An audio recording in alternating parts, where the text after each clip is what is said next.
Bom dia pessoal, tudo bem? Como é que vai? Hoje vamos ler e refletir juntos sobre o capítulo 10 do primeiro livro de Os Macabeus. Vamos lá? Jonatas se torna grande sacerdote. No ano 160 da era grega, Alexandre Epífanes, filho de Antíoco, foi e tomou a cidade Ptolemaida. Ele foi bem recebido pelos moradores da cidade e começou a reinar ali. Quando o rei Demétrio Soter ouviu falar sobre isso, organizou um enorme exército e marchou com as suas tropas a fim de lutar contra Alexandre. Ao mesmo tempo, Demétrio escreveu a Jonatas uma carta cheia de palavras de amizade e de elogios, pois ele pensava assim: vamos fazer paz com Jonatas antes que ele faça paz com Alexandre, e os dois fiquem juntos contra nós. Pois ele não vai esquecer de todas as coisas más que fizemos contra ele, contra os seus irmãos e contra o seu povo. Assim, Demétrio deu a Jonatas o direito de formar exércitos e armá-los e de tornar-se seu aliado. E Demétrio ordenou também que os reféns que estavam na fortaleza do templo fossem entregues a Jonatas. Aí, Jonatas foi a Jerusalém e leu a carta em voz alta para todo o povo e para os soldados que estavam na fortaleza. Esses soldados ficaram com muito medo quando ouviram dizer que o rei tinha dado a Jonatas autorização para organizar um exército, e por isso entregaram os reféns a Jonatas, e ele os mandou de volta para os seus pais. Jonatas ficou morando em Jerusalém e começou de novo a construir e a fazer reformas na cidade. Deu ordem aos encarregados das obras para usarem pedras trabalhadas, tanto para reconstruir as muralhas, como para construir uma defesa ao redor do Monte Sião. E assim foi feito. Os soldados estrangeiros que estavam nas fortalezas que Bactes tinha construído fugiram. Foram todos embora, cada um para sua própria terra. Só em Bet-Su é que ficaram alguns dos judeus que tinham abandonado a lei de Moisés e os seus mandamentos. Bet-Su era o único lugar onde podiam estar seguros. O rei Alexandre ouviu falar sobre as promessas que Demétrio tinha feito a Jonatas, e lhe contaram também sobre as batalhas em que Jonatas e os seus irmãos tinham lutado, sobre os seus atos de coragem, sobre as situações difíceis porque tinham passado. Aí o rei disse: onde é que vamos encontrar um homem igual a este? Vamos fazer com que ele vire nosso amigo e aliado. Então escreveu uma carta a Jonatas. Nessa carta ele dizia o seguinte: o rei Alexandre envia saudações ao seu irmão Jonatas. Ouvimos falar que você é um homem corajoso e valente, que merece a honra de ser amigo do rei. Portanto, hoje nós o pomos como grande sacerdote do seu povo e lhe damos o título de amigo do rei. De hoje em diante, você defenderá as nossas causas e será sempre nosso amigo. E Alexandre enviou a Jonatas um manto de púrpura e uma coroa de ouro. No 7º mês do ano 160 da era grega, durante a festa das barracas, Jonatas vestiu o manto sacerdotal, organizou um exército e mandou fazer uma enorme quantidade de armas. A carta de Demétrio. Quando Demétrio soube de tudo isso, ficou triste e disse: como é que fomos deixar que Alexandre conseguisse a amizade e o apoio dos judeus? Eu também vou escrever uma carta de amizade a ele e lhes prometer homenagens e presentes, a fim de conseguir a ajuda deles. E Demétrio escreveu aos judeus a seguinte carta: o rei Demétrio envia saudações à nação dos judeus. Ficamos muito contentes com a notícia de que vocês têm respeitado os acordos que fizeram conosco, que ainda são nossos amigos e que não passaram para o lado dos nossos inimigos. Agora, continuem a ser fiéis amigos nossos, e nós lhes pagaremos muito bem por tudo que fizerem a nosso favor. Vocês não terão de pagar muitos impostos, e nós lhes daremos presentes. De agora em diante, vocês e todos os judeus não precisam mais pagar o imposto de renda, a taxa do sal e os impostos especiais que são do rei. Hoje, estou dispensando vocês de pagarem também o que, por direito, é meu, isto é, 1/3 das colheitas de cereais e metade da colheita de frutas. De hoje em diante e para sempre, eu não cobrarei nada disso dos moradores da Judéia, nem dos 3 distritos que fazem parte da Samaria e da Galiléia, mas que, daqui em diante, passam a fazer parte da Judéia. Jerusalém será considerada uma cidade santa e também as regiões que ficam ao seu redor, e não precisará pagar qualquer taxa ou imposto. Desisto também da minha autoridade sobre a fortaleza de Jerusalém e a entregue ao grande sacerdote, o qual colocará ali os homens que ele escolhi para defendê-la. Declaro que estão livres todos os judeus que foram levados como prisioneiros da Judéia para qualquer lugar do meu reino, sem que seja preciso pagar nada para isso. Esses judeus não precisarão pagar impostos, nem mesmo sobre o seu gado. Nas festas, nos sábados, nas festas da lua nova e nos outros dias santos, e também nos 3 dias antes de cada festa, e nos 3 dias depois, nenhum judeu que mora no meu reino será obrigado a pagar qualquer taxa ou imposto. Durante esses dias, ninguém terá o direito de cobrar nada deles, nem de incomodá-los por qualquer motivo que seja. 30.000 judeus, no máximo, serão convocados para servirem no meu exército. Eles receberão o mesmo salário que os outros soldados recebem. Alguns deles irão servir nas principais fortalezas reais, e outros ocuparão cargos de importância no meu governo. Os chefes e oficiais desses soldados também serão judeus, e eu darei licença a todos eles para viverem de acordo com as suas próprias leis, como aliás já fiz com os moradores da Judéia. Os 3 distritos que foram transferidos da Samaria para a Judéia passarão a fazer parte da Judéia, de modo que estarão debaixo da autoridade somente do grande sacerdote e de mais ninguém. A cidade de Ptolemaida e o território que fica ao seu redor eu dou ao templo de Jerusalém para pagar suas despesas. Darei também, todos os anos, 170 quilos de prata, que serão tirados do tesouro do rei, como ele achar melhor. E o dinheiro que não tem sido pago pelos meus funcionários, como era pago no passado, será entregue para pagar as despesas do templo. Além disso, não serão mais pagos ao governo os 60 quilos de prata que todos os anos eram tirados do dinheiro que entra para o templo, pois esse dinheiro pertence aos sacerdotes que servem no templo. E qualquer pessoa que estiver devendo ao governo ou tiver qualquer outra dívida e que se tenha refugiado no templo em qualquer uma das suas salas não poderá ser presa e não perderá nada que seja dela em todo o meu reino. As despesas da reconstrução e reforma do templo serão pagas com dinheiro tirado do tesouro do rei.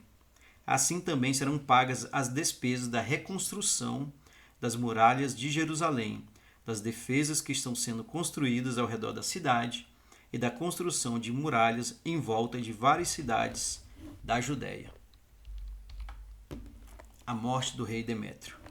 Quando Jonatas e o povo ouviram a leitura da carta, duvidaram da sinceridade da proposta de Demétrio e não acreditaram nela, pois ainda lembravam do terrível mal que ele havia feito a eles e como ele os tinha perseguido cruelmente. Preferiram ficar do lado de Alexandre, porque ele tinha sido o primeiro a fazer uma proposta de paz a eles. Por isso, os judeus foram aliados de Alexandre até o fim da vida dele. O rei Alexandre juntou um enorme exército e acampou com ele em frente de Demétrio e do seu exército. A batalha entre os 2 reis começou, e os soldados de Alexandre fugiram. Demétrio e os seus soldados os perseguiram e derrotaram. Demétrio continuou a atacar ferozmente, mas naquele mesmo dia ele foi morto.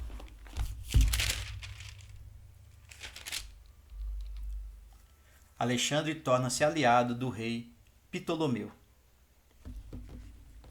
Alexandre enviou mensageiros ao rei Ptolomeu Filométor, do Egito, com a seguinte mensagem: Eu voltei ao meu reino, sentei-me no trono dos meus antepassados e comecei a reinar. Derrotei Demétrio e assim firmei o meu poder como rei. Lutei contra ele e o venci. O exército dele foi derrotado pelo nosso e eu me tornei rei também do reino dele. Agora vamos ser amigos. Dê-me sua filha para ser minha esposa e assim eu serei seu genro. E darei presentes a você e a ela, como vocês merecem. O rei Ptolomeu mandou a seguinte resposta: Foi um dia feliz aquele em que você voltou para a terra dos seus antepassados e se sentou no trono deles. Concordo com tudo que você propôs, mas vamos nos encontrar em Ptolemaida para nos conhecermos pessoalmente. E, como você pediu, eu serei seu sogro. No ano 172 da era grega, Ptolomeu saiu do Egito com sua filha Cleópatra e foi até Ptolemaida. Ali, ele se encontrou com o rei Alexandre e lhe deu sua filha como esposa. E, como os reis costumam fazer, ele deu uma grande festa de casamento.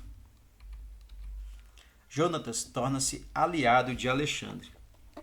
O rei Alexandre escreveu uma carta a Jonatas, convidando-o para um encontro. Com muita festa e grandes comemorações, Jonatas foi a Ptolemaida e encontrou-se com Alexandre e Ptolomeu.